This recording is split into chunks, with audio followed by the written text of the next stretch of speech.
and Friends weekend, and you can watch his new documentary on the life of Jesus out now on foxnation.com. Pete, great to have you on. I spoke with former Secretary of State Mike Pompeo yesterday. He was outraged at what the White House was saying about this Afghanistan, pushing the blame off of the Trump administration. Listen to Pompeo and I'll get your response. We had withdrawn American forces down to about 2,500 uniformed military personnel over months with the approval of the military and the intelligence agencies, and had relative stability inside of Afghanistan. They came in, took the plan that we had, and just botched it. They made a hash of it, and the American people have suffered for it. And frankly, America standing in the world is continuing to suffer from that today. And the plan, Pete, did not include withdrawal because the Taliban was not living up to their end of the bargain. Yeah, what the Trump administration put in writing and said in words and was very clear about is that any withdrawal from Afghanistan would be conditions-based. Conditions-based means, are the Afghans prepared? Is the enemy on the march? Does it serve America's strategic interest to go to zero? We may want to. I know President Trump wanted to go to zero, but the conditions on the ground were not there yet. The intelligence was mixed and clear enough that the Taliban was strong enough that they didn't just say, let's pull the plug. So when the Biden administration came in, they made a very clear choice. And this document is a political document put out by the Pentagon to cover their generals and cover the White House. They said, we are going to ignore the conditions, and not only ignore the conditions, but then execute a plan that no sane military leader would ever recommend.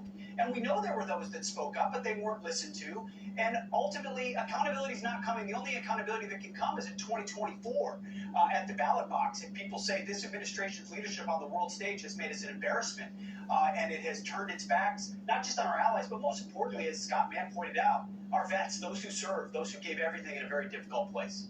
Yeah, and it hurts us. I mean, it hurts our standing because the most common theme that I hear about this is that it hurt our standing in the world. The Wall Street Journal wrote the following, quoting here, the report's fable is that the U.S. has been freed up to focus on Russia and China, but the ugly, desperate scenes in Kabul communicated to the world that America was in retreat, and the consequences of that message include Saudi doubts that the U.S. is a reliable partner and increasing aggression from Beijing in the Taiwan Strait. We see the aggression increasing all the time. Yeah, not to mention, of course, the invasion of Ukraine, which was executed based on the belief that America was in retreat. I mean, when you hear Joe Biden say he's very proud of how we withdrew from Afghanistan, that tells you everything you need to know.